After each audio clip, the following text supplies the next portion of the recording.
What's up, everyone? Welcome to my corner of the internet. I'm your host, Ryan Cramer, and this is Crossover Commerce, presented by PingPong Payments, the leading global payments provider helping sellers keep more of their hard-earned money.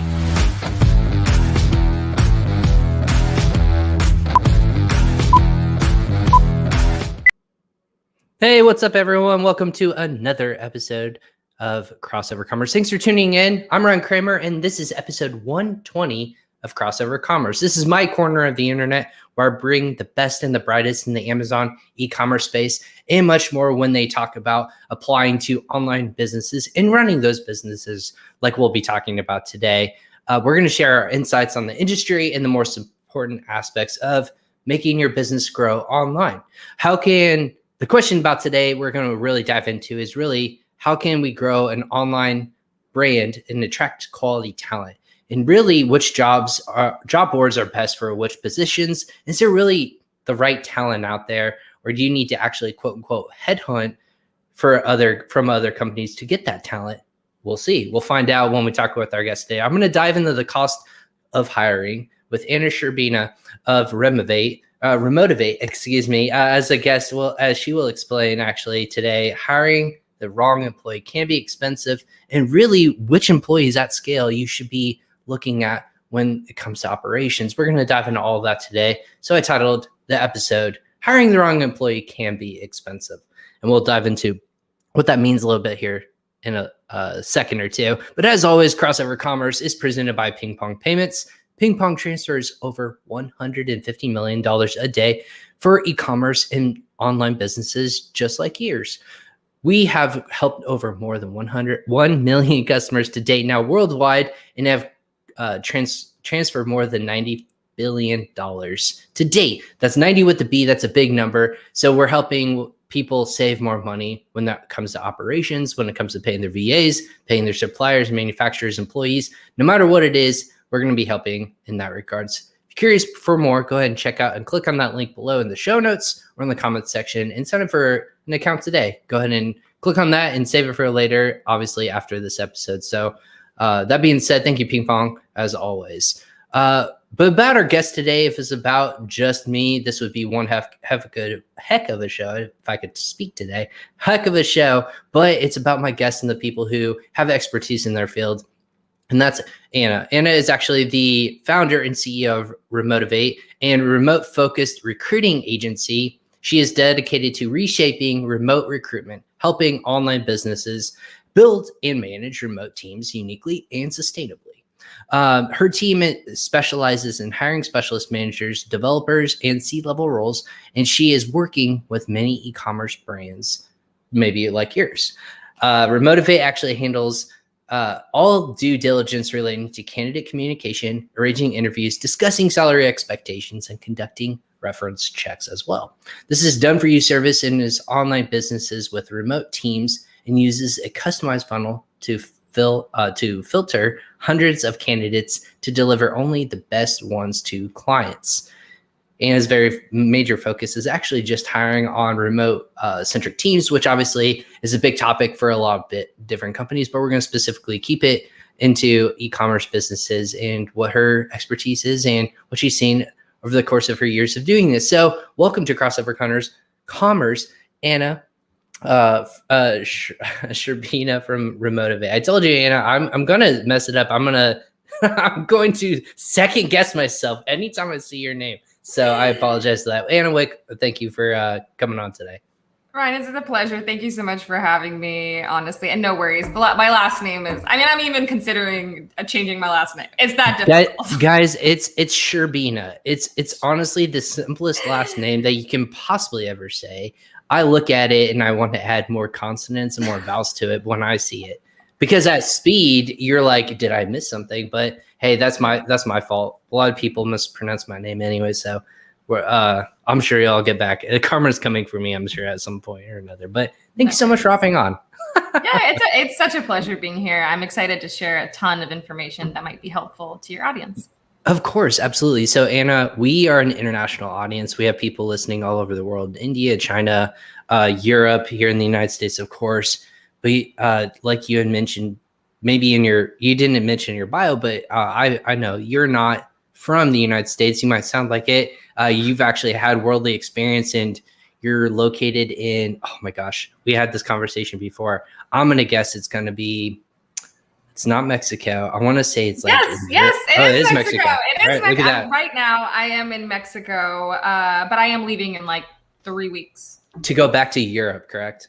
Yes, I'm going back to Europe. I'm missing Europe. It's been shut down for so many weeks. I feel like it's finally time to explore and get back there. But I've been in Mexico for about a year and a half now. Amazing. But you're originally from Ukraine. You grew up in Ukraine, or your family is from Ukraine. Well, maybe you tell us a little bit about like your kind of path to getting to where you are today, because I think your experience is super fascinating, but your lens that you look through also provides this light, at which maybe we can talk about later today, international talent. Yeah, absolutely. I mean, you're very much on point. So I actually grew up in the US. From like 5 to 14, I was in the United States, my formative years. Right, exactly. Formative years.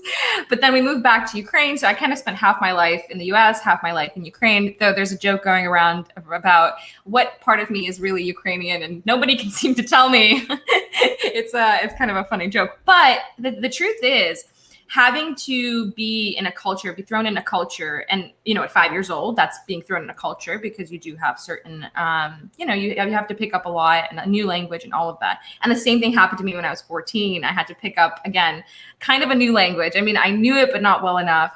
And it did define the way that I had to be flexible, learn about communication. How do you, at such a young age, how do you go into a group of friends, or a group of, at school or whatever it may be, and really submerge myself and be able to connect? And connection is so important to people in general. And as a child, it's like, how do you connect?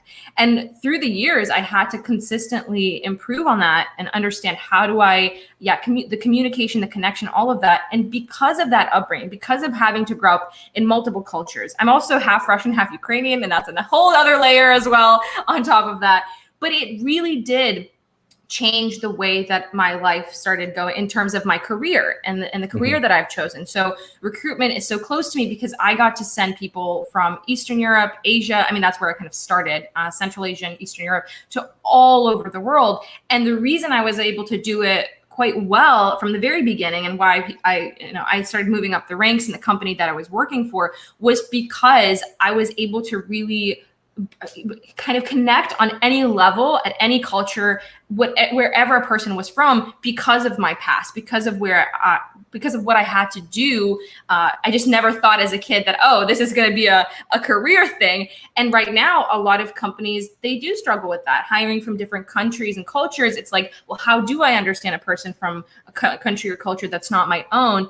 And because of the way that I was raised, it's influenced a lot of the positive, ways I communicate with people from all over the world. And I'm able to find those touch points, and I'm able to really bring out the best in people, no matter where they're from. That includes my team, that includes people when we're hiring, that includes our clients, no matter where they're from as well, because of my background.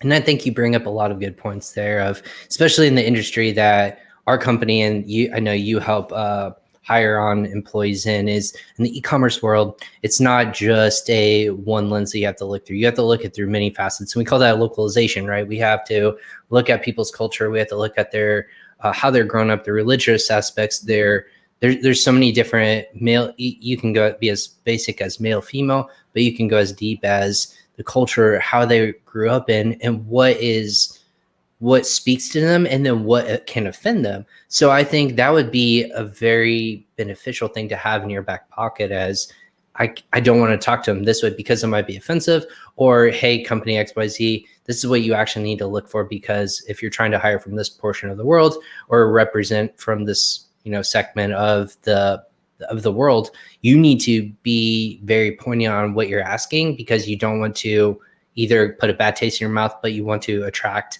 and know that people they're coming from a great point of view. Does that make sense? Yeah, absolutely. And I think a lot of the times what ends up happening is employers will look through their own lens and judge someone or a team member if they're not performing well because they're looking through their own lens. How would they have done it, right? But if you're looking through your own culture, country, culture, language, then a lot of the times you think someone's failing or letting you down. But the thing that I have learned that has really helped is never judge based on your own experiences. Always really listen. And I think that has really changed the game for me, is watching and listening to someone's behavior, what they're telling you, how they're expressing themselves. And this actually works great in interviews as well. It's literally watching how they're reacting to different questions, not just what they're saying, but how are they reacting? And so when we take away our own filter and we're just listening and really watching a person for like what they are, what they're sharing, what they're trying to communicate, it changes the game so much. And then all of a sudden you can actually take out and realize, oh, this person's going through this. How do I support them that they can really shine and take off in the team, for example? But a lot of employers struggle with that when hiring internationally.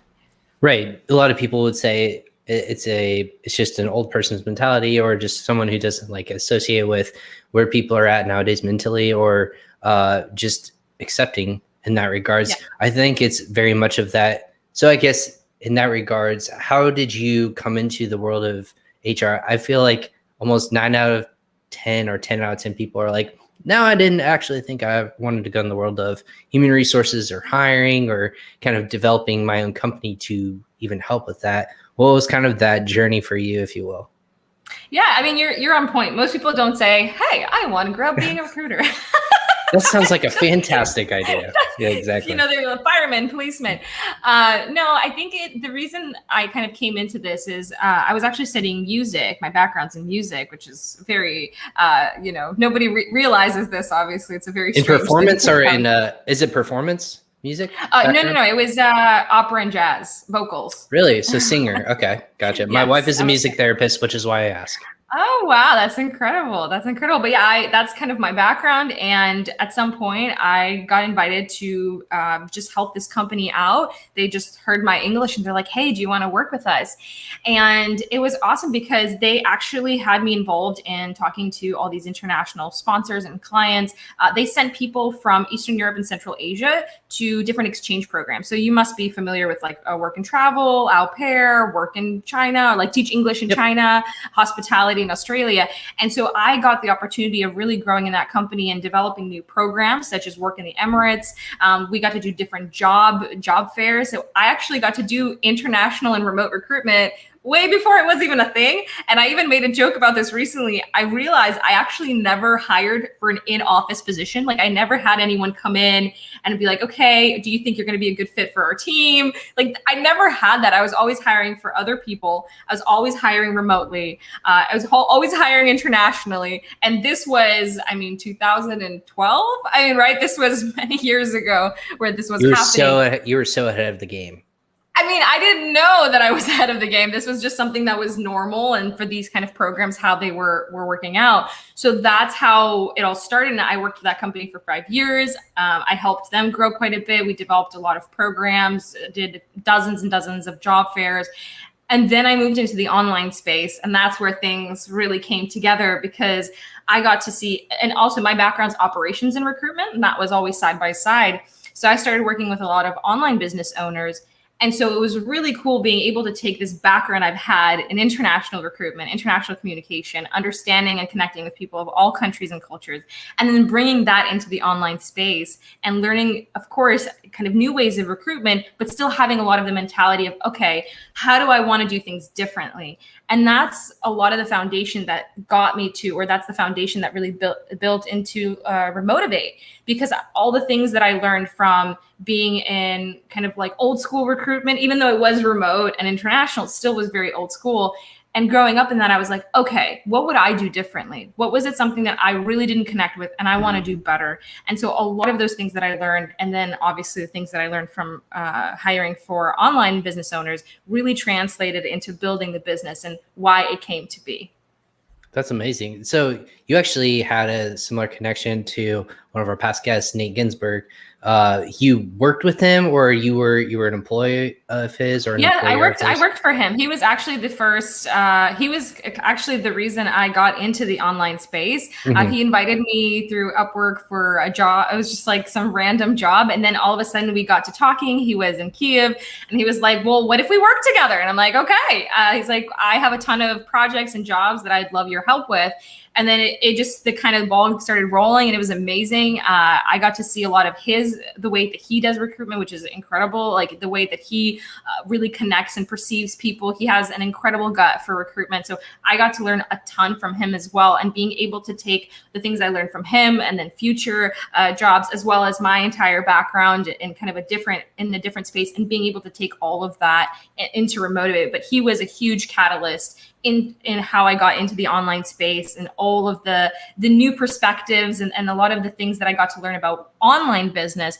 It came from Nate, which is an incredible experience because now he was on recently. I'm also on and talking about all this. So it's kind of amazing where we've gotten to. Right. Nate's chilling in a villa, probably in Bali still, or somewhere like that. Thailand. See, right now, yeah. see, everyone moves around on me.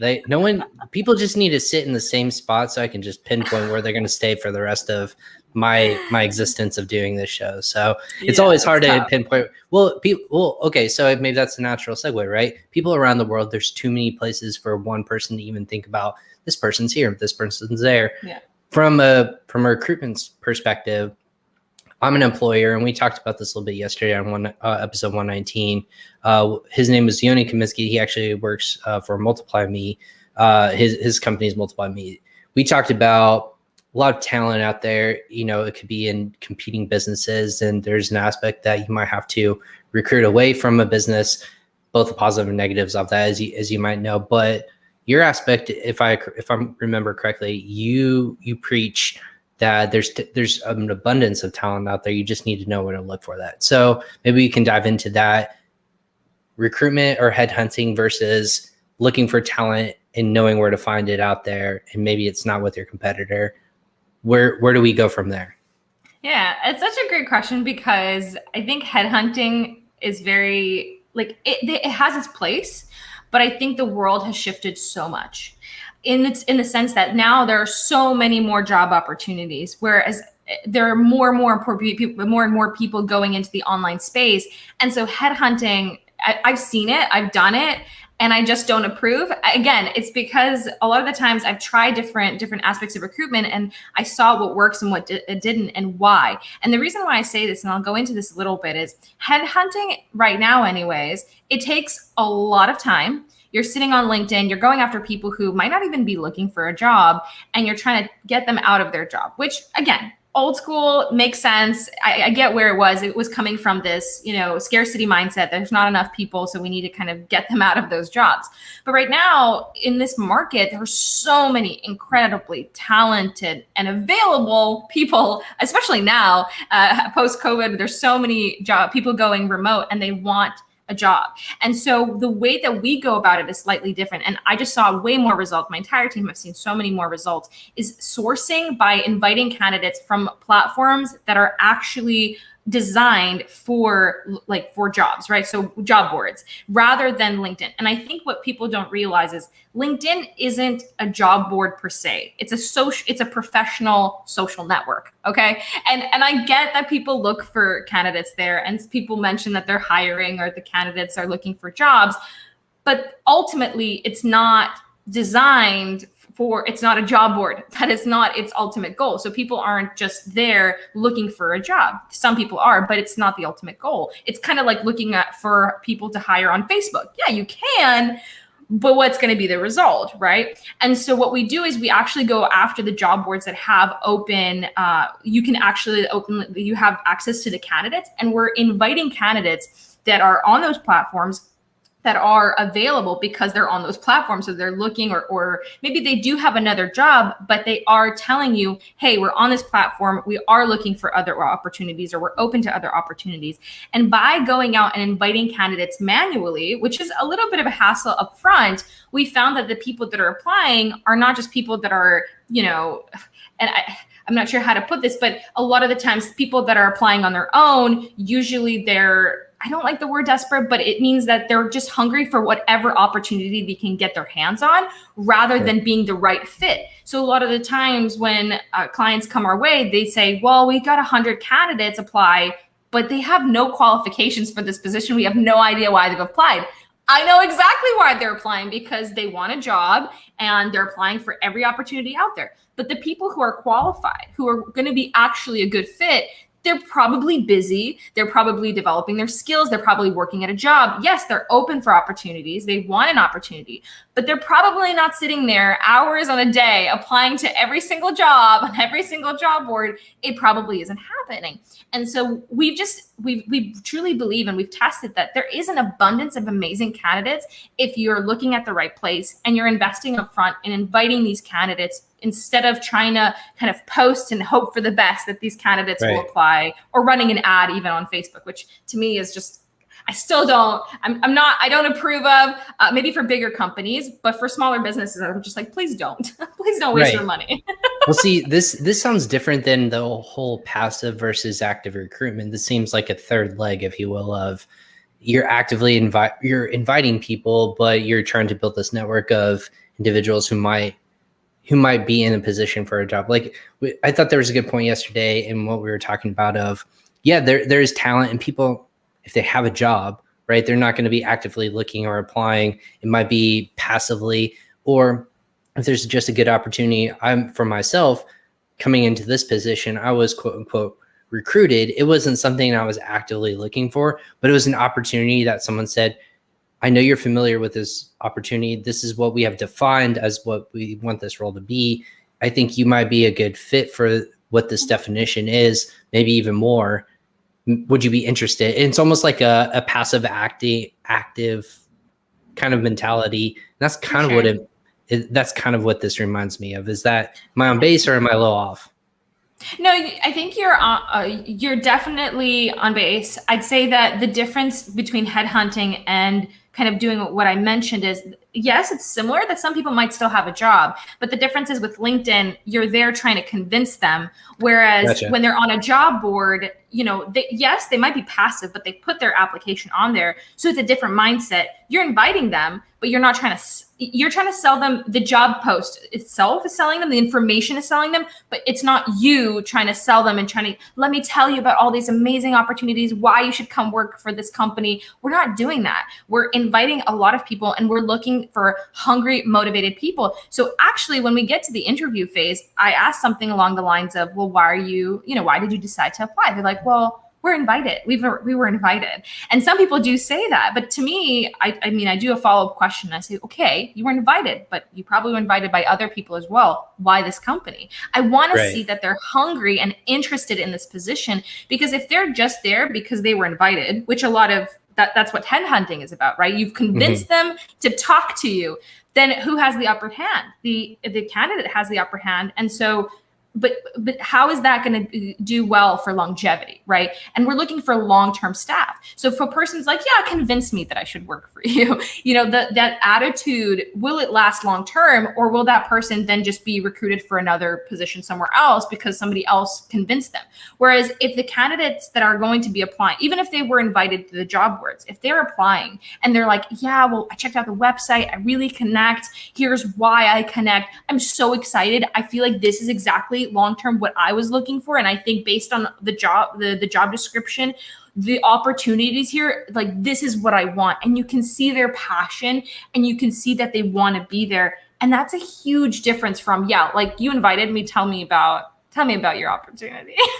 Yeah, well, I can see the connection you can have between employer and company, or employer and, mission, if you will. Like, mission goes beyond just what you do day to day. It's, what are you trying to achieve with your life? And if people buy into that, I feel like you would have more of a sustainable organization and more of a long-term effect with employees that you bring on board. Don't get me wrong. I think a lot of people like feeling wanted. I think that's kind of the allure of headhunting is, lots of people want me. Maybe I can get more money, or I can get more perks, or I can get a better title, or I can travel more vacation. There's a lot of things that you can get. Like, what do you like from feeling wanted? With that being said, what are the pros to going about this way, Anna, if you think that role is, hey, tell me about this, and headhunting might just give them the power, what's the pros from this other kind of mentality or recruitment style, if you will? Yeah, I guess what I want to point out is that if this person has been headhunted and they successfully, let's say you hire them and bring them on, what's to say they won't do that again, right? Right. And it comes down to true. really that is what you want to understand. It's like, we're looking at how do we bring on people for the long term. And if somebody is there because they were headhunted by great opportunities, again, in the past, that's great and that works. And people are constantly headhunted from company to company. But if you're a small to medium business and you don't have a lot of resources and time to spend on constantly bringing on new people, training them up, and like doing that again and again. As a bigger company, that's fine. You lose people, you get people, you have processes in place. It's fine. You have the resources. But as a smaller medium business, if you finally get someone you headhunted, you convince them to come, let's say you put in 6 months of your time and then they just get headhunted by a bigger company. Well, you lost a lot. That loss is a lot bigger for smaller to medium businesses because all of a sudden they have to go back and spend, again, maybe hundreds of hours, all that money, again, on getting someone. And that can be really, really, really hurtful for that business. Whereas, we're looking at, for that size of a company, when you're hiring the way that I've described, and it coming from a place of finding someone who is just as qualified, but also really interested and passionate. And their background is they've worked for other companies for multiple years. They're not just, jumping from being headhunted to headhunted. That person, you can invest the time in and they will stick around. Not forever. I mean, that's, but they'll be there at least for a year, 2, 3. And that you can invest the time and you're not going to just lose someone and be left, hanging. Right. So in your mind, what's a good investment of an employee sticking around? Because this is why I asked this question. A lot of now, people are not lifers anymore. They're no longer, I'm going to stick with my company for 45 years, get my pension, get my check when I retire, when I can no longer move my body. That's not the case anymore. And a lot of people, especially in e-commerce, we are a lot of project focus. I want to achieve multiple things. Once I achieve it, either sell our asset, which is our business or e-commerce business, move on and do another passion project. But I also think that the service industry, which is the people helping have software solutions, whatever that might be, they also might want to do, hey, I want to build a certain software that can build this, but I also want to do something in a very similar light and kind of like jump. A lot of people jump around a lot. So with that being said, Sure. what is an achievable metric that if I'm a entrepreneur out there and I want to hire people, what should be a goal if I'm hiring an operations manager? What would be a good, this is how long I want to get someone on board for, and that'd be a win.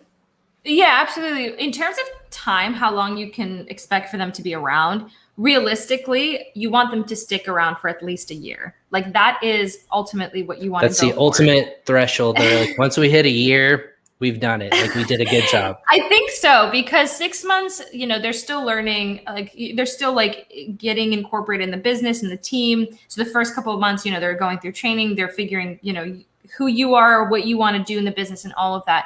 Once you hit a year, you've gone through that. You've already seen their progress. They have grown. You have grown. You've built a relationship. And at that point, if they do decide that it's time to move on, which, it happens, they're not going to leave you stranded because you've built a relationship with that person. And that they will make sure to build all the processes and systems. And when they do leave, they'll, help you hire. They'll make sure everything's passed on correctly. But usually it takes about a year to get there. And then sometimes once you hit that year, it's going great. The business is growing, the manager is growing, and they'll continue working with you for, 2-3 years and etc. So I'd say the year is probably like a good thing to go for, at least.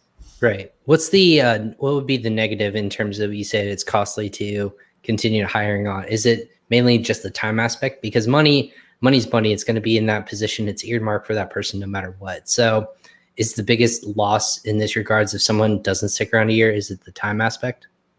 I definitely think it's the time aspect, but it's not just the time aspect, of hiring. It's also like you've put in the hours of training that person. You've put in and you want to make sure that you're getting your money's worth and your time's worth for investing in a person. And so I'd say definitely, yeah, that time piece is probably the biggest loss for a lot of businesses, because money you can always get back. Time, not so much. You can never get back the time that you spent training somebody, putting in and growing them and building the relationship, right? Because training, that's fine. But building a relationship with someone where they truly understand what you want, the growth that you want them to be a part of, all of that, you can't really get that back. Right. And that's what we talk about in our companies too. The relationships that you build in the sweat equity, or you call it time equity, that you put into relationships with the supplier or just other partnerships, that actually means a lot too, because no matter if it bears fruit now or later, if you go to negotiate or you're finding something beneficial, that person's more willing to bend over backwards for you or to come to the table instead of somebody that says, I need this, give it to me, and I want it at this cost. So a lot of the things that where we see relationships built is obviously you have to put in the time equity, but then also like regular equity as well. So that being said, kind of shifting over to jobs that you're seeing in our industry. In our industry, there's so many different unique ones that always pop up everywhere, right? PPC manager. Lots of people trying to understand and learn what is it that someone can be successful at running costs. We're doing sourcing logistics. That is a whole nother scary, insightful, it's so, I want to say, sticky in terms of how many different processes you have to learn in order to become a good operations manager. That being said, what are those jobs that you're looking at that e-commerce companies are putting the most time, money, and effort into? So I think the number one type of position, and again, there's so many roles, right? There's so many positions in e-commerce. We can go on and on about it, but for the sake of this conversation, I think it's important to touch base on the one that I think is the most important, which is the operations role.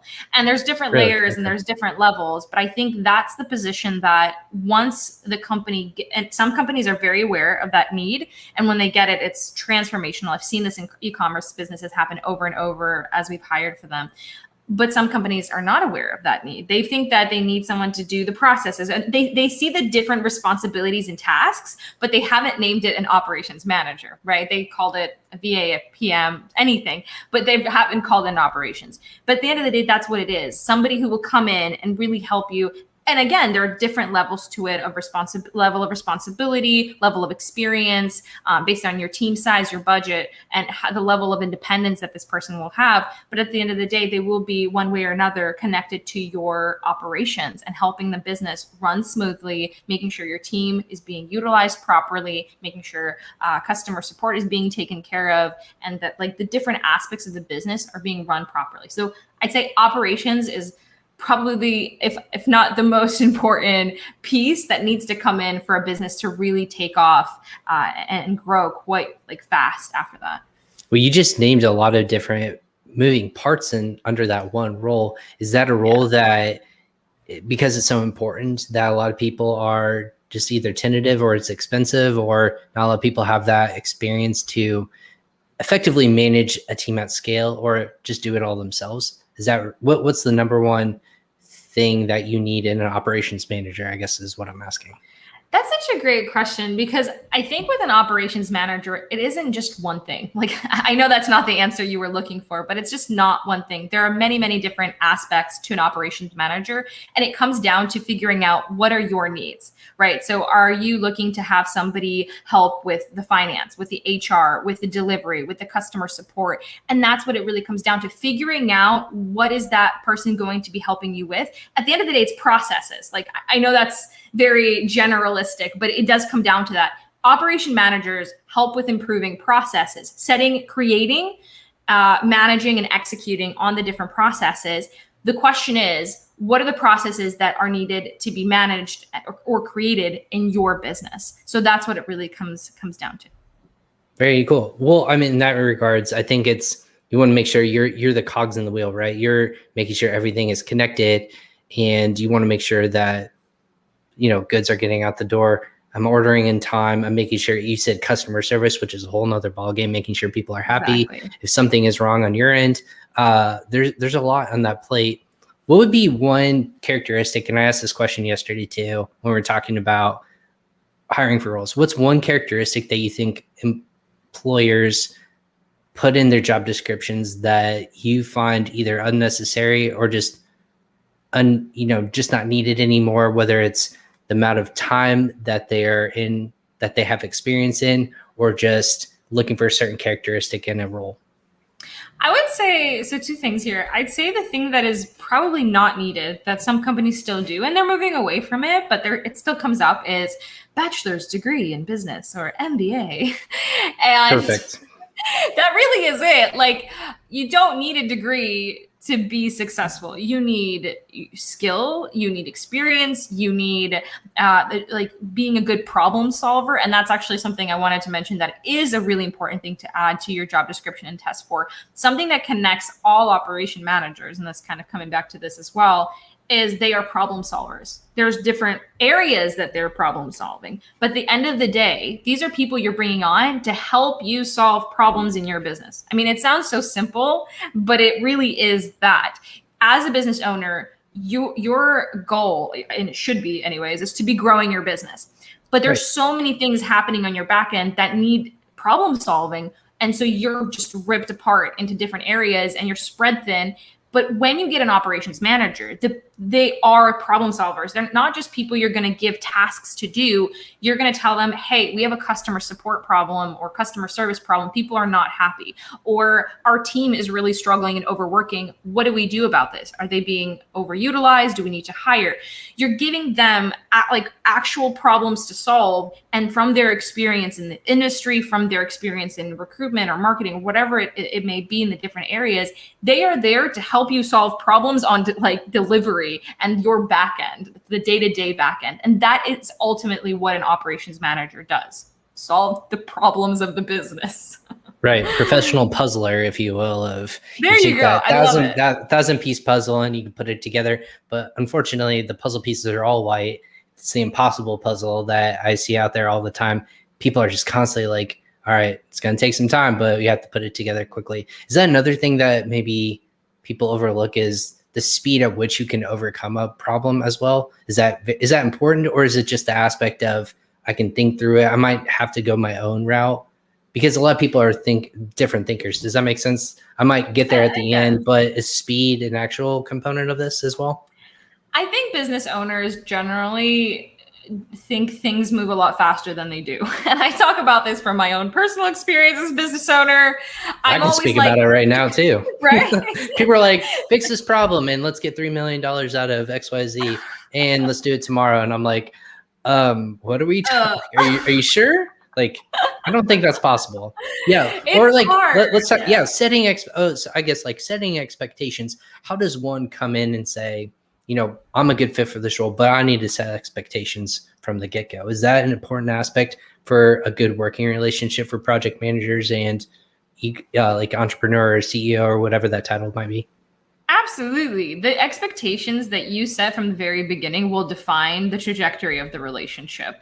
That is just hands down going to be so important. And when it comes to onboarding for any position, not only operations or PM or PPC manager, when somebody comes on board, and I always say this, and for some reason, a lot of entrepreneurs struggle with this, is have certain KPIs, have certain points of, hey, this is what success looks like. Because a lot of the times people are like, okay, well, if they work 40 hours, that means nothing. If they are not getting the job done, how many hours they work means absolutely nothing.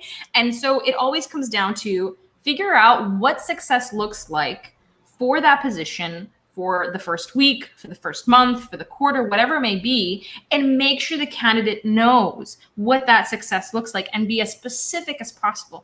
And then, you can clearly define if someone's going to be successful or not. Now, I do want to add here, setting expectations and that time piece that you mentioned.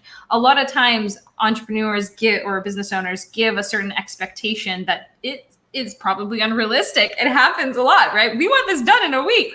I think it's 99% of the time it's unrealistic. It does. And a good project manager, a good operations manager, like a good one, will tell you no. Not after the week that they're supposed to get it done. They will upfront know that, hey, this is not realistic. And a good operations manager, head of ops, CEO, will challenge the business owner, will challenge the CEO and say, look, this does not seem realistic based on all my experiences. Let's talk about what is realistic based on what you want to get done, and having those conversations. And that is what really an awesome operations or head of ops does.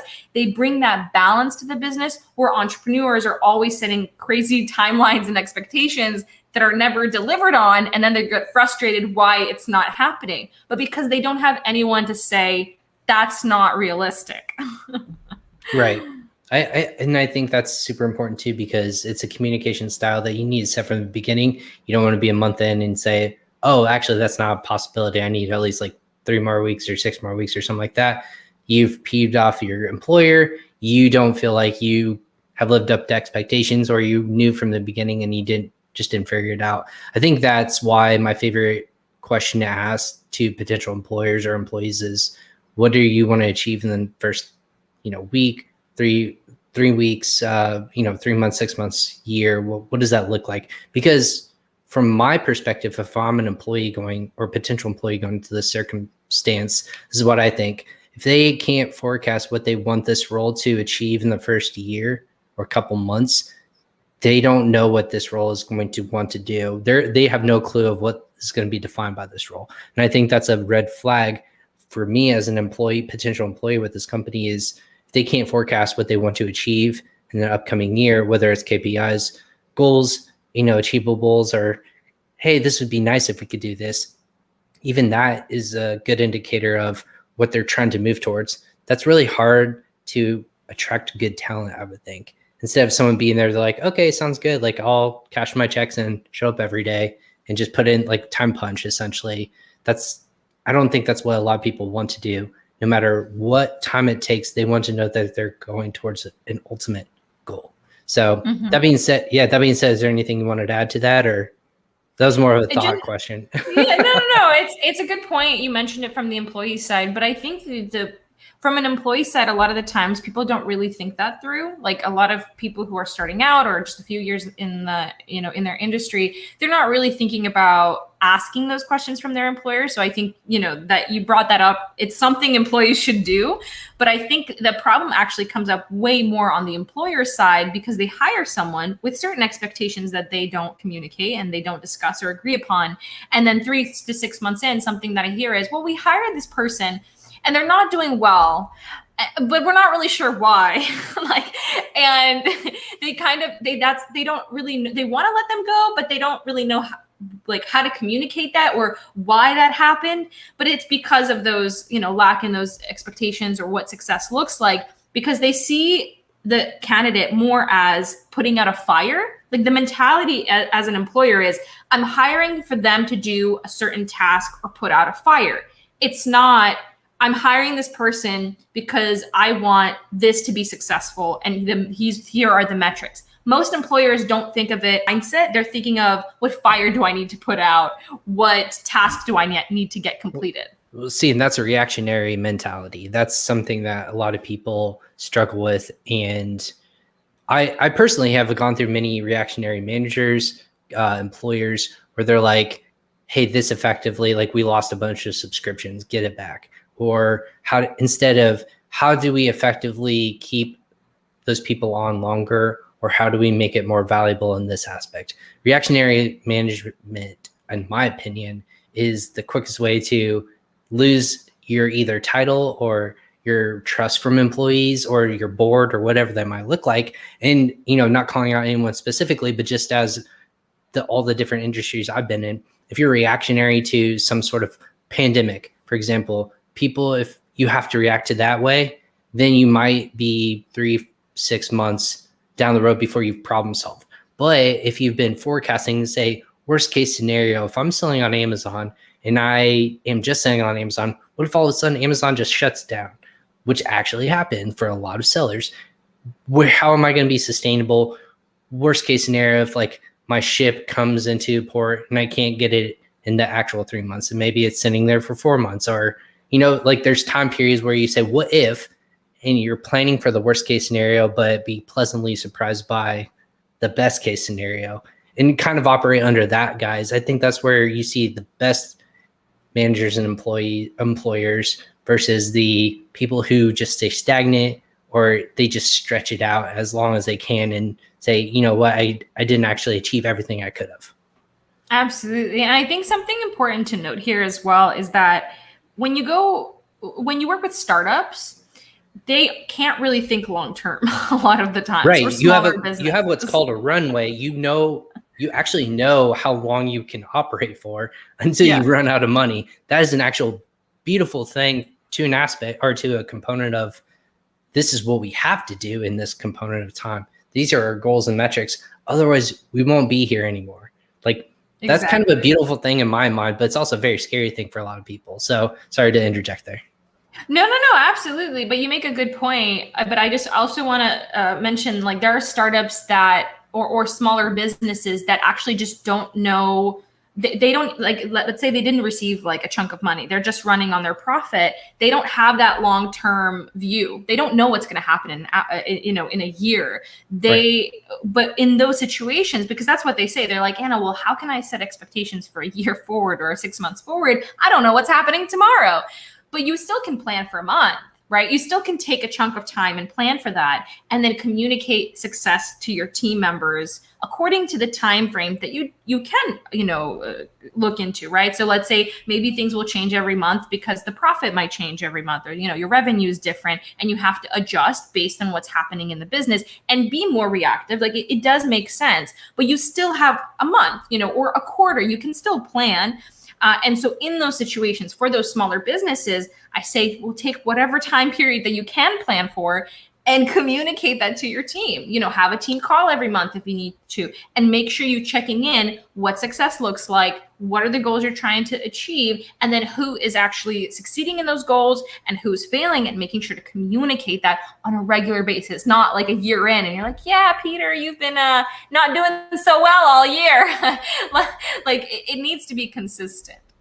Well, and that's the thing too, is everyone, if I'm an entrepreneur listening to this and I'm sitting there with the team of like 3, and I really want to scale my business here in the end of 2021, early 2022, I'm going to start planning right now. I need to be forthcoming with my expectations from the get-go. And I think that's where a lot of small and medium-sized entrepreneurs in this space struggle with, is being honest with people when they want to hire them on, whether it's an operations manager or, someone's running marketing. Hey, we're a 3-person team. This is our expectation. This is our goals set forth. We're trying to grow in at least 1 or 2 more avenues, if you will, or marketplaces. That's our expectation. And as we grow, we can add more help to these roles, but we need you to know from the very beginning, that's not going to happen right away. And so that sets you as an employer on record to say, like, listen, I'm telling you up front, this is going to suck maybe for you. But if you're really willing to go down the road, it's going to grow quickly, and you will get to see those achievables later down the road, and those goals and all those things that you want to achieve. If you want to grow something with me, this is the opportunity. But from the get-go, this is what you can expect. So even in setting precedent from the get-go like that, and just have a candid conversation, you can't be mad with somebody if they're like, yeah, that sounds great. Because down the road, they're like, I didn't think that this was going to be the case for this long. Well, I told you before you accepted the job. And so I think setting those expectations is number 1 key component. Want to pivot a little bit with you, Anna. Just kind of curious too. A lot of times I hear about employees hiring VAs, which are virtual assistants, over maybe full-time employee. Full-time employee may come with benefits, costs, 401ks, more, just a little bit more costly than a virtual assistant might. What's your take on hiring a virtual assistant and using them for tasks versus hiring someone full-time that's dedicated to the company that you might have to invest a little bit more into? I would say you can actually do both. All right. I mean, and here's what I mean. When you're hiring internationally, what a lot of online businesses are doing is they're bringing those people on a contract basis. So they're contractors on paper, but they're treated as employees. And that's really what it comes down to. Bringing on people, and that will help with the budget, right? If you're a small business, you don't have a big budget, so you can build out an entire team on a contractor basis. So it's not like registered employees, they're they're contractors, and the salaries might be different based on the countries where they're from, but they're treated like a team and they're grown like a team, and you're investing them in like a team, and that really makes the difference. So it's not one or the other. You can actually combine it. And the second thing you mentioned about VAs, well, it's awesome if you need people who actually just, you're giving certain tasks and you're saving time, and they need to deliver, right? They need to help you save your time by doing certain admin tasks. Amazing. But you can bring that person on full time on a contractor basis. So I'd say combine those two things. Combine the two mentality. Well, that's good. That's a good idea. So when I'm looking for these, we didn't talk about where you're searching for talent, really. It's not on LinkedIn, obviously. Is it more, where are the best places to find talent that would fit these roles? Because you have first and foremost, you need to have a clear picture of what you want. You can't just throw a title out there. We all know that people search for different roles differently than another person down the road. Operations manager or COO, or, we talked about one role could be all those different titles. Where do you find talent? Where is the best place to look as an employer? And then as an employee, where's the best place to put yourself out there? Yeah, absolutely. So there are a few places that personally we've done and we work in that have been great for finding awesome long-term candidates. We love Indeed, especially if we're hiring from North America. For remote staff, it's actually grown quite a bit. We love AngelList. They're a bit smaller, but the quality of candidates is great. And I think candidates are pretty happy with the transparency of employers on there as well. So AngelList is awesome for all kinds of positions. Surprisingly, it's not just like, what it used to be. The mentality used to be, oh, there's just startups on there looking for, people that are just going to go for the equity. And it's really shifted. There's a lot of online businesses looking for remote staff. So I'd say AngelList has been amazing. And one that's going to surprise most people, and it does continue surprising most people, is Upwork. Upwork is generally considered to be very short-term project-based, but a lot of the times when people are new to the platform, they haven't really made it yet, and they're looking for some consistent income. And so if you go after those candidates that have an entire background, but they're looking for something stable and they haven't really made in the platform, you're able to hire for long-term staff. So it's quite amazing in terms of using Upwork in that way as well. So Indeed, AngelList, and Upwork are the biggest ones for us personally. There are some few smaller ones, things like Dynamite Jobs, JobRack is for Europe. Those are a few of the smaller ones that also you can utilize, but the bigger ones have done wonders for us personally when it comes to hiring remote staff. What would be a tip as an employee if you're trying to get with a specific company or industry or work for an individual? Do you engage with them right away or go on to like a platform like a LinkedIn, listen to them, interact with their content? What are the best ways to kind of stand out amongst other talent out there? Because everyone, it is a competitive market. A lot of people are hiring right now, which is fantastic. But how do you stand out if you're going into a competitive landscape like e-commerce and you want to work for the best of the best, if you will? Yeah, absolutely. I have a friend who's actually a remote job coach and has an entire course on this, which is really interesting. But his whole kind of philosophy is building relationships. And so, for example, if you have a friend on LinkedIn who has a friend who knows someone who works at that company, you can get the introductions to get to that person. And having an introduction is a lot warmer than just sending out your, application. And even for me, I've had some times, and I don't encourage this, but some of the people that have reached out to me and I see that they're actually a quality candidate for a position and they didn't go through a process, but I saw that they really, really stand out. I was like, oh, wow, they've reached out. I really appreciate this. Like, they've explained why they're a good fit. It's not just an application. So I have considered some people that way, rarely, and I don't encourage this, as I said. But the thing is, that's a warm lead when somebody's like introduced or I get some sort of introduction or recommendation. So that's one piece. Another thing that has actually worked for some of my friends, and it's been extraordinary to getting into like really tough companies that don't really take a lot of chances, or there are very few open positions, or there are too many applicants. They run Facebook ads to the staff members of that company. I think that's brilliant. I've seen people run PPC ads on Google if they try to search for somebody too, or if they're searching for the company, that they will say, "Hi, hire me," and they've been successfully hired because of that. Again, it takes a technical minded this is what I've found for a lot of different unique ways to stand out. Me personally hiring people, but then also watching other people get hired for specific roles. You need to find a way to stand out, but also do it in a tasteful way that showcases your abilities and talents. So if you are an artist or a graphic artist, or someone of design capability, have a portfolio ready that you can point people into the right direction, or just showcase your talent. If I'm a podcast host and I want to talk to somebody about content management or anything like that, I'm going to have a series of like playlists. I'm going to say, check it out. I have 300 episodes of me talking, go for it. Here's my highlight reel or whatever that might be. Or if you're an operations manager, show the numbers of like grew from this to X to Y. But if you're someone like PPC, I think you can get super creative and, like you said, run ads, marketing manager, just somebody that can kind of stand out. It won't 100% work all the time, I'll say that, but you're investing in yourself and you're willing to stand out in that regard. So I think that's super cool.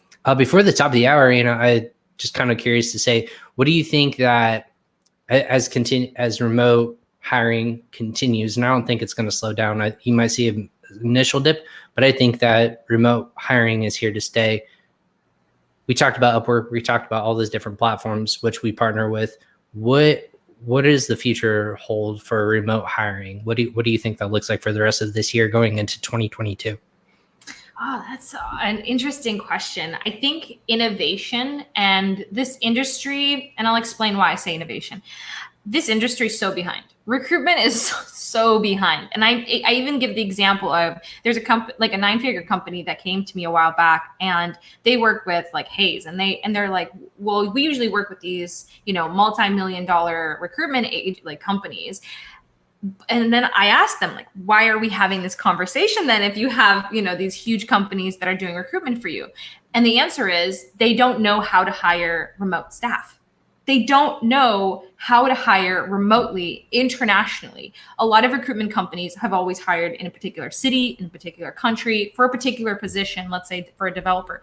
But if somebody comes to you and says, hey, I need an operations manager in Latin America with this experience and this background, a lot of those companies don't know what to do. They don't have that experience. They haven't really done this before. And I'm talking huge multi-million-dollar companies with that lack the experience of, well, where do we get these candidates from?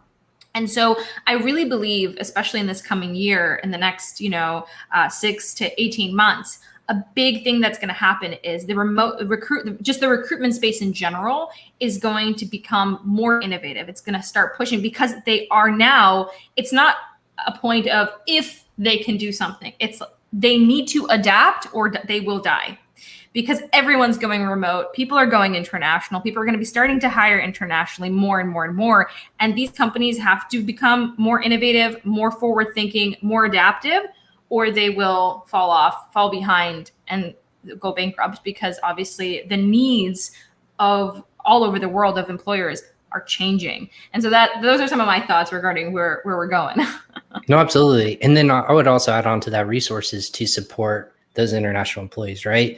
If you're in an office setting, it's easy to say print off of our printers or whatever you need in terms of that regards. But having policies in place from the get-go, I would say that expectations, we talked about that before, expectations of when and if you want people to meet up in person, going to events, going to networking opportunities, and then also continuing education. I would think making sure all these are at the forefront of how are we even remotely going to support you to continue your own fostering of growth. We can't do it in person all the time, but we can support you in whatever aspects or avenues you deem, reasonable as an employee and employer relationship. So I think as that continues to innovate, I think you'll see a lot more talent, the shift in people onboarding, and really start to see employers stand out in that regard. So that's fascinating. I'm excited to see what the future holds. It was kind of a shock when people had to go home, use their laptops, and figure out, what do I need to do with the home office, or do I have a home office opportunity, or going to sit at the kitchen table? But now people are like myself, built in my own office, or this is office life versus home life in what that regards. Is it difficult? Have you seen people adjust? Difficult? It has been a difficult transition. You think that people have been 100% remote versus in person, or for the most part, it's been pretty easy transition? I don't think it was an easy transition, but I think that now most people have transitioned. They are not going back. I mean, there are articles just about how, I believe recently, about how Apple and Google are trying to get people back into the office, and people would rather give up their jobs, give up a really good salary. They would rather give all of that up than go back into the office, because they've realized they don't have to waste hours and hours on commuting to work, spending all that time away from home.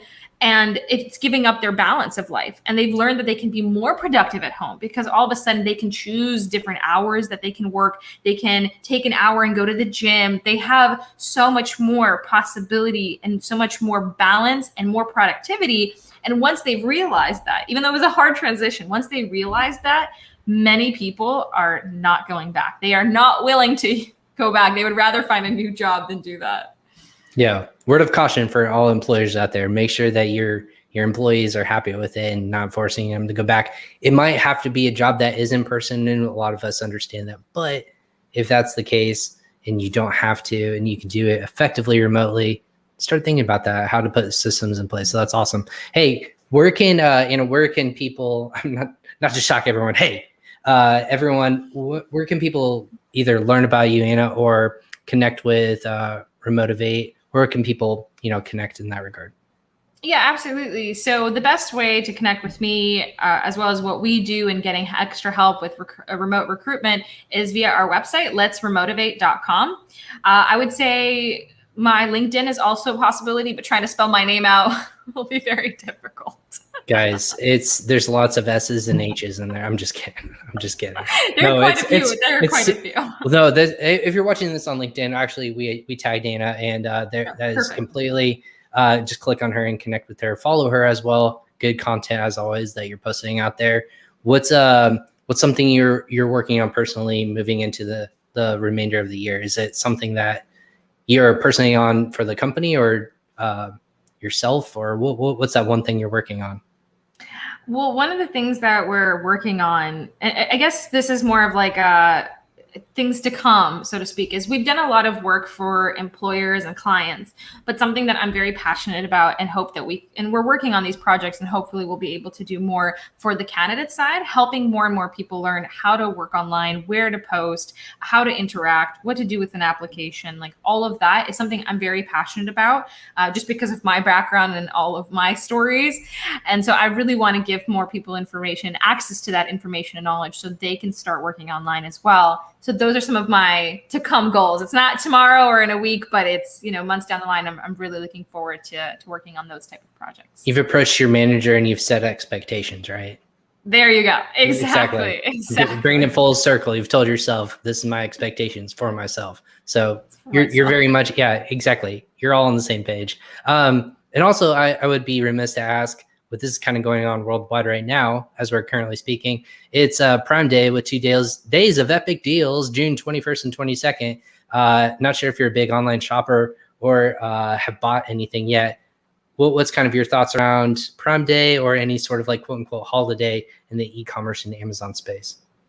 That's a good question, because I'm Ukrainian, because I'm mostly European, we don't really I guess, is Prime Day a thing in Europe, or is it mostly US based? So it is happening in Europe right now. The only 2 locales that I know for sure Canada's not happening it right now. There might be one or 2 other locations that's not happening just because of logistic reasons and with COVID spikes. I think India was the other one that I recently heard that they pushed that. So otherwise, Amazon marketplaces all around the world are having Prime Day. So that's kind of this, just again, middle of the summer, arbitrary, fictitious holiday that a lot of people are like, oh, like the greeting card industry. This is like the e-commerce industry. We're just making up things to sell products. No, just curious what your thoughts are. If you're a partaker, because you're not really, honestly, not really, just because I mean, a lot of my American friends are partaking. They're like, Prime Day, and I'm like, huh, what? I mean, I know, it's like kind of like Black Friday. I didn't really grow up with Black Friday, so for me, it's like, Black Friday. Same thing with Prime Day. I'm like, I've heard of it, I know what it is, but I'm not really partaking. It's a thing, no, absolutely, and it's a good day for sellers, but it kind of comes and goes with people buying certain things. Again, it's just a shot in the arm for for people to quote unquote get deals. That's my background, is how do you get a good deal on products, and where do you find those good deals, and is it on an actual day or is it not even a deal? So I was curious to get your take on that. But that being said, I'm super excited to have you on, Anna. Just really excited to talk through things with remote hiring, obviously where people are growing, and just a lot of great tips in terms of both on the employer side, just not to waste their time, money, and effort, and on the employee side that we got to take away from that. So I thought there was a lot that I took away from this personally. I have a ton of notes I've been taking down this whole time. And so I hope everyone who's listening to this as well, if you have a question, you reach out to Anna and her team over at Remotivate, growing business and all focused on remote hiring as well. So lots of great stuff today. Thanks so much for hopping on. Yeah, it was a pleasure. Thank you so much for having me, Ryan. Yeah. Anna Shcherbyna of Remotivate. Look at that. See, I said it quickly and it worked.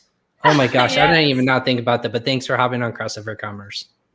Again, everyone, if you're watching this live, or if you're rewatching this on our platforms on our website, thanks for tuning into Crossover Commerce. This was episode 120. We're talking about hiring, and hiring the wrong employee can be expensive. And obviously we deep dived into so many different topics about hiring remote employees as an employer and employee. Such great stuff from Anna and her team. Go ahead and check them out. Again, all the links are going to be in the show notes below. If you have questions, go ahead and reach out to her on LinkedIn, or you can just put it in the comment section. We'll make sure we get you in touch with her and her team. I'm Ryan Cramer. This is Crossover Commerce. Make sure you stay tuned and follow us on social media on both Facebook, LinkedIn, YouTube, or Twitter. Well, that's where we go live on our shows, but also where we announce upcoming episodes. We're going to have some great episodes coming up tomorrow. 2 for 1 with Casey Goss, Jeff Cohen of Seller Labs and Thrasio and Seller Labs respectively, and myself. We're going to be deep diving into some of the things that they found in terms of their product listings, and we're going to be sharing some of those insights that they found as well. And then on Thursday, we're going to be talking with James McConnell Jr. about inventory limits. So we're going to be talking about the sourcing logistics kind of nightmare that every Amazon seller is kind of going through right now, and where to navigate the field. So that being said, go ahead and stay tuned when we come live on Crossover Commerce. But thanks for tuning in to episode 120 today. Take care.